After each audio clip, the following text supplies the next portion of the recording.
윤석열 정부 첫 국정감사 2주차에도 여야의 강대강대친에 심화할 전망입니다. 특히 이번 주 최대 격전지는 내일 열리는 법사위의 감사원 국감이 될 것으로 보이는데요. 국회 취재기자 연결합니다. 장보경 기자.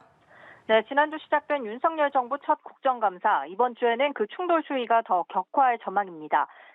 가장 주목받는 건 내일 열리는 법사위의 감사원 국감입니다. 민주당은 그간 문재인 전 대통령에 대한 서해 공무원 피살 사건 관련 서면 조사를 통보했던 감사원을 겨냥해 맹공을 펼쳐왔습니다. 전현희 국민권익위원장, 한상혁 방통위원장 등 문재인 정부 출신 인사에 이어 문 전 대통령에까지 표적감사, 정치감사를 벌이고 있다는 주장인데요.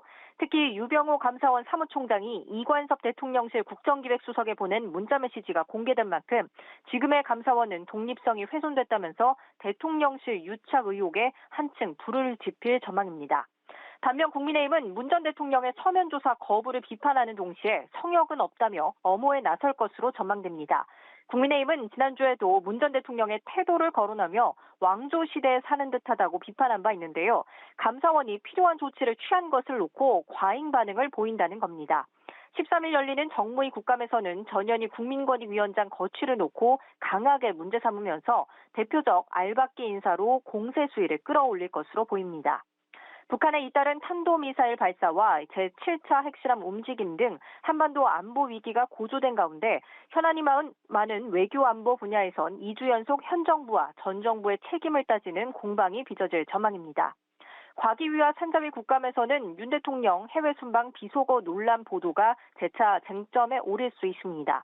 민주당은 보도를 계기로 정부가 MBC, YTN 민영화를 추진하고 있다고 벼르는 중인데 자막 조작 사건으로 규정한 국민의힘은 MBC 비공개 업무 보고가 진행되는 오는 14일 경위를 집중 따져 물을 것으로 보입니다. 문체위 국감에선 풍자만화 윤석열차 논란, 기자위 국감에선 윤 정부의 세제정책 방향을 둘러싸고 여야의 대립이 예상됩니다. 한편 14일 열리는 경기도 국감에선 직전 지사인 이재명 민주당 대표를 둘러싼 대장동, 백현동 특혜 의혹, 성남FC 후원금 공모 의혹 등이 다수 도마 위에 오를 수 있습니다. 지금까지 국회에서 전해드렸습니다.